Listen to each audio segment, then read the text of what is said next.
Le Forum européen de bioéthique, c'est toute la semaine sur Alsace 20, on va en parler. Professeur Schlinger, vous êtes intervenu aujourd'hui autour de l'obésité, régime et autres questions tabous.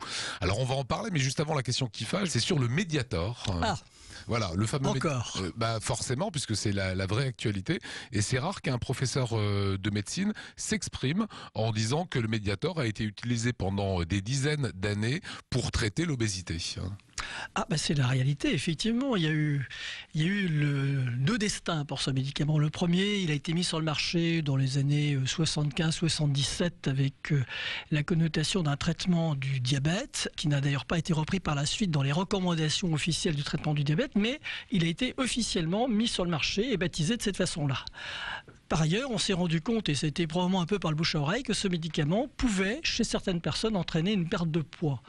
Et assez rapidement, s'est mis en place une prescription hors autorisation de mise sur le marché, ce que nous appelons l'AMM, par des médecins pour aider leurs patients à perdre du poids, médicaments qui étaient bien sûr remboursés dans cette indication à tort. Et je pense, mais ça c'est un chiffre personnel à la louche, qu'au moins 2/3 des prescriptions de médiateurs n'ont pas été faites dans le cadre du diabète. Est-ce qu'on avait conscience à cette époque-là des méfaits de ce médicament Bien sûr que non. Bien sûr que non. Pensez bien que mes confrères n'ont pas prescrit sciemment un médicament qui aurait pu avoir une connotation sulfureuse.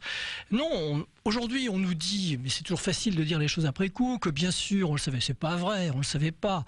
Les choses ont commencé à frémir un petit peu durant les années 2000 et elles frémissaient davantage au niveau des commissions de remboursement de ce médicament en s'interrogeant sur l'efficacité réelle de ce médicament dans le cadre du diabète.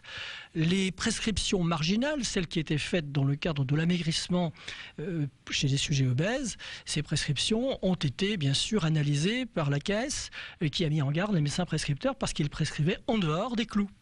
Aujourd'hui, c'est 2 millions de Français qui ont suivi ce traitement, en tout cas qui ont eu accès au Mediator. Vous dites quoi, 2/3, c'était pour le régime? Comme ça à la louche, oui, probablement. Quel a été l'impact de ce médicament sur le corps de certains patients? Est-ce que ça a pu entraîner la mort? Est-ce que ça a pu entraîner des complications de ce type? Écoutez, c'est ce que j'ai appris par la presse. Il faut bien reconnaître que la première publication qui fait vraiment mention d'effets indésirables au niveau cardiaque date de 2009. Et le médicament a été suspendu à ce moment-là. Auparavant, il y avait bien des choses qui étaient dans le tuyau, il y avait bien quelques cas qui peut-être pouvaient être imputés au médicament, mais pas d'études le mettant clairement en évidence.